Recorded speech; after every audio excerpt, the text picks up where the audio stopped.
Good morning सबैजनालाई। आज म र मेरो दिदी आज सबभन्दा पहिला हामी लुगा धुन्छौँ, त्यसपछि अगाडि जाँदै गर्छौँ। म र दिदी घुम्न जाँदैछौँ।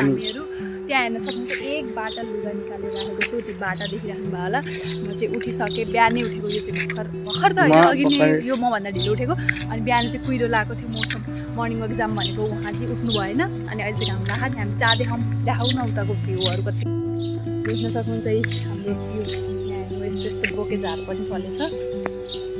अब हामी उता जान्छ भने देखाउँछौँ ल साथीहरू हेर्दै गर्नु होला। सो गाइज हामी घुम्न जानु लाग्यो। हाम्रो फुपू भनेर हान्छ हाम्रो फुपू। अनि फुपूले चाहिँ अब खाना खान जाने भनेर बोलाउँदै हुन्छ। अब फेरि हामी घरतिर फर्केको। मलाई ल गाइस, अब हामी खाना खान लागेको हेर्नुहोस्। सो गाइस, फेरि पनि म आइसकेको छु। यहाँ हेर्नु, कोही लुगा धुँदैछन्। यहाँ हेर्न सक्नुहुन्छ मेरो दिदी लुगा धुँदै हुनुहुन्छ। अनि मनी अब लुगा पखाल्न पर्ने भएछ। गाइज मैले चाहिँ पखाल्ने काम मतलब सफा गर्ने काम मेरो थियो, गरिसकेँ। लुगालाई फोहोर सोहोर सबै फालेँ। अब यसले चाहिँ पखाल्दैछ। गाइजहरू हेर्न सक्नुहुन्छ। हल्का चाहिँ मैले पनि पखालेको थिएँ, नपखालेको होइन। एक्लै त गर्न दिए होइन। अब यसले पखाल्छ, त्यसपछि सकिन्छ। अनि हामी उतातिर घुम्न जान्छौँ, देख्न सक्नुहुन्छ उता टौवा। अब अनि त्यसपछि देखाउँछु ब्लग स्टार्ट ल।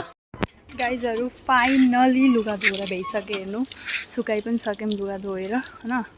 अनि अब चाहिँ हामी उता जान लागेको। अब चाहिँ हामी उता जाने। चप्पल धेरै बस्दैछ पुरा पानी भिजेछ नि त। सो हेर्न सक्नुहुन्छ उहाँ जिउ त्यहाँ हुन्छ, केही गर्नु भएन। मलाई चाहिँ यहाँ पुरा हेर्नु धोको भन्ने विश्वास लाग्ला। त्यसको हात हेर्दा त सफै छैन।